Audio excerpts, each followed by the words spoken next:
There are tons of really good cameras around that you can get that can record pretty good audio. Even just your phone's going to record pretty good audio. In fact, I know a lot of people that use just your phone audio for broadcast and news stories and things like that. When you're sitting at your desk doing some YouTubey stuff, it's really good to have a decent quality microphone like I have here. With shotgun mics on my cameras and things like that as well, I'm getting pretty good quality audio wherever I'm going at the moment. But sometimes I don't want to be just sitting here, you see. Sometimes I want to be a little bit further away from the camera, and I don't want to have to shout to get the audio across. You see, we don't always have the luxury of being in close proximity to our microphone, and that's where a really good quality wireless audio system is absolutely necessary to make sure you're getting good audio. Don't forget that old saying, you can get away with a poor quality image, but you can never get away with bad audio. So that's where I picked up this. Now, this is a really good high quality broadcast audio system. It's got a huge range on it, and well, it's just a really powerful system. You know, I've shown you a few different wireless systems I've had before. We've all seen the Rode Wireless Go, and I've got another LensGo wireless system which is absolutely brilliant, and it's perfect for vloggers. This thing is a little bit more serious. So here's the LWM-328c. This is a radio and television broadcast quality wireless body pack microphone system. You can see it comes with a lav mic. It's from LensGo, as some of the other systems I've shown you.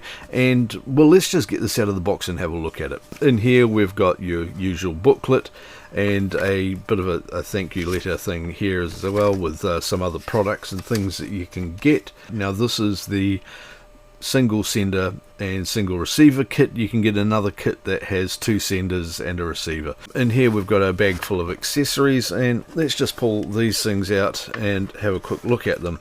So we've got the receiver here. This hooks onto your camera or onto a mixing desk or something like that, and we've got the transmitter here. Now, one of the great things about the LensGo transmitters is that they pack a little TF card slot under the bottom here, so you can put a little card into there and constantly record everything that's happening on the transmitter. This means if you've got a transmission problem or some sort of interference, as unlikely as that can be these days, or for some reason you move too far away or the recorder cuts out at the receiver end, you've got a backup copy of your entire session just sitting in here, so you're never going to miss anything, and it's always great to have a backup copy. So let's move the box away and check out what's in the little bag. We've got a couple of audio cables here that hook up to the sender and receiver. We've got the lav mic here and a little bag that's got the windsock and a body clip as well for the lav mic. And we've got this little cold shoe adapter here which just spring loads onto the back of that, so that you can now hook that onto the back of a camera or mount it onto a stand or a mic mount, whatever you want to. Each of the audio cables also has a special mount screw here, so when you plug it in, you can just thread that on quickly, and that will make sure that it doesn't come out at the wrong time. Just a little bit more security when you're on the road. So unscrew it, comes out again. So what about the audio range on this? Let's have a look at some of the specs. So I'll just go over a couple of these things. It's got 99 channels on there, so you can run a whole heap of these things in a single location. It's got about 150 meter line of sight. The audio connectors on this are a standard 3.5mm TRS. The signal to noise ratio is -60 dB, which basically means that you're not going to get a lot of background noise or hum noise off it or anything compared to the audio you want to capture. It can take a 32GB storage card, which, as you'll know, records a hell of a lot of audio. At 86 or 87 grams, it's really lightweight, so it's not going to bug you when you're wearing it. You've got a 0 or 80 Hz high pass filter if you've got any sort of background noise like air conditioning hums or the similar sort of things. It runs off a couple of AA batteries, so you don't have to worry about running out of power at any time. It'll last about 5 hours on a set of batteries, and easily replaced. So I guess the next thing to do is to grab these puppies, take them outside, hook them up onto a camera, and let's go and see how good they are and how good the range actually is. And so there we go. I have to say, I've had a quick listen to that. and I'm quite impressed with the audio out of it. It is a very nice clean signal. The range on it is fantastic. I got so far away that, you know, if you're going to be any further than that, you're going to need a telephoto lens, or it's just not practical to shoot at that distance anyway.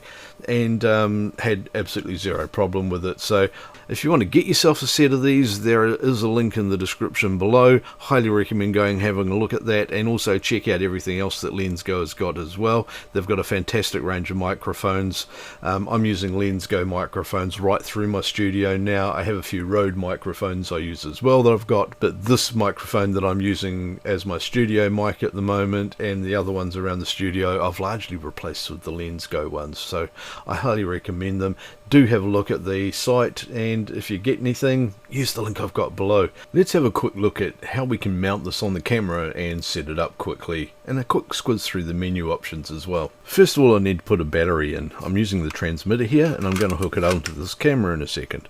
Really quick, I can just put one battery in here, a second battery around this way, and that just slots straight into there very quickly. I really like this battery system with the two handles on the back that just let you pop the drawer very quickly. It means that on the road you can change the batteries really fast, so you're never going to lose any time if you need to swap them out between shots or something.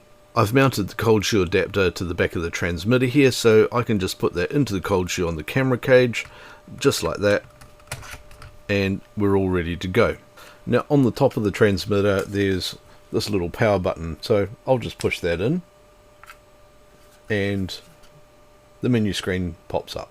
So here on the transmitter we can see that the battery's fully charged up. It's transmitter A and it's on channel 99. If I hold down the set button, it brings up the menu and lets me go through all of the various options that are available.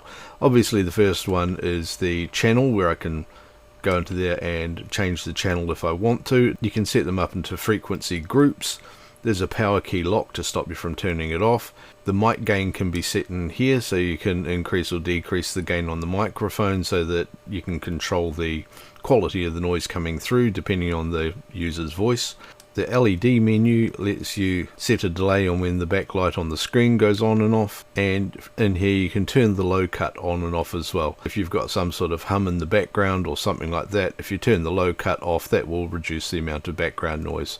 The audio input from the sender you can set to say whether it's mic in or line in. I'm going to be using the lapel mic, so I'll put mic in. There's a transmitter power option. You can use high, medium or low power. If you wanted the battery to last longer, the low power will give you more battery life over time but reduce the range. Middle is a good combination of the both, and high is going to give you the maximum range on the transmitter and receiver. And finally, the options for recording. You can choose to enable or disable the recording feature on the transmitter. By default, I would strongly recommend enabling that, because then you can record everything that's being sent to the camera. You want to make sure that you're doing that so that you've got that backup there, just for the cost of putting a 32 gig card in there. Battery options. This lets you choose whether you're using a nickel battery or a lithium battery or a dry cell. You might not know it, but these different battery types have a different output profile, so some of them stay at a standard voltage the whole time, others the voltage drops off during the battery life.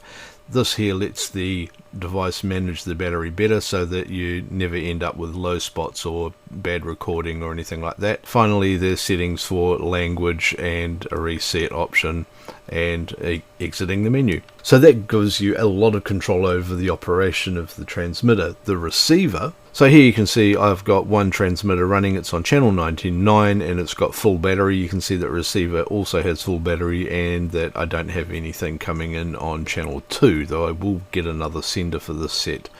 If I click on the settings here, you can set the power for transmitter A. If I click on there, that will let me turn the power on or off for that transmitter. So if the transmitter's in a place you can't get to easily, you can actually turn the power off on that, and that's quite powerful. You can specify which channel A is on, as well as volume, auto search capability, and you can use the IR feature on here to sync the receiver and the transmitter together. There's a power key lock on here so you can't accidentally turn it off, and once again the LED screen timeout, the audio output volume, battery options on here again, and language and reset options. So there you go. Right, time to go and see exactly how well the range on this works. Okay, so here I am. I've come over to the park, a great long park you can see here, really high contrast, so one of the worst things to be shooting in, but that's okay. We're looking at the audio, not the camera. And I've got the receiver plugged up into the camera up here. I have got the transmitter just sitting here in my pocket, and I've got the lapel mic carefully hidden under my bed. And now I'm going to wander up over there a wee bit. So here I am, I'm about 10 meters away, and as you can hear, there's no difference in the audio at all. So I guess I'll walk further away. I'll head over there. 15, 16, 17, 18, 19, 20. Okay, I'm now over here. I can kind of see the camera in the shade. I'm a little bit blocked off, I'm thinking. That's better. Okay, now I'm over here. You can see me and talking away. I'm hoping that the audio is still good. About 30 meters now, so let's make it 50.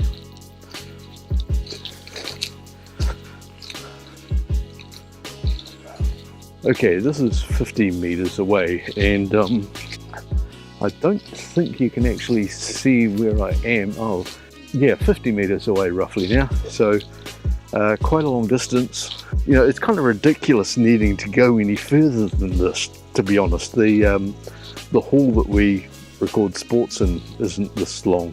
Let's go another 50 meters. Right, I'm probably about 100 meters away now, but I'm just going to keep going. That's got to be 150 meters now. If I come over here, maybe I should really get a remote monitor going. Great scenery around here. This is where the camera is. It's over here. I'm just sort of catching this with my phone at the same time. Alright, so here's back to the camera anyway.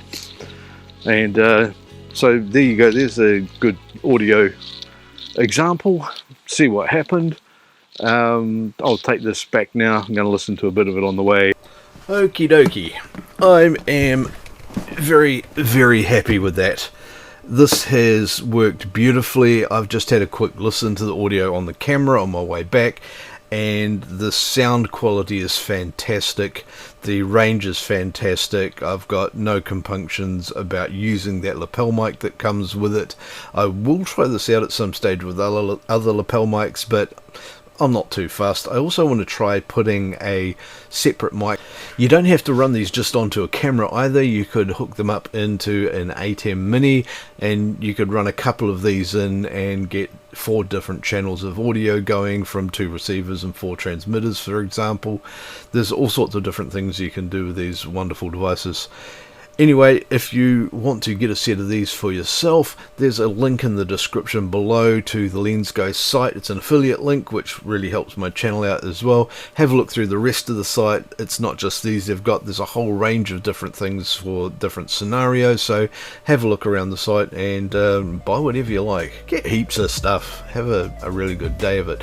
Anyway, hope this has been useful to you. If it has, click down here so you can subscribe to the channel and see more of my videos. For example, this video here, which is going to be really helpful for you, and this video here as well. Go watch those. They'll really help you out. And I'll see you in another video coming soon. Well, I'll see you in one of these ones. Click. Go on. Do it. You know you want to. You know I want you to.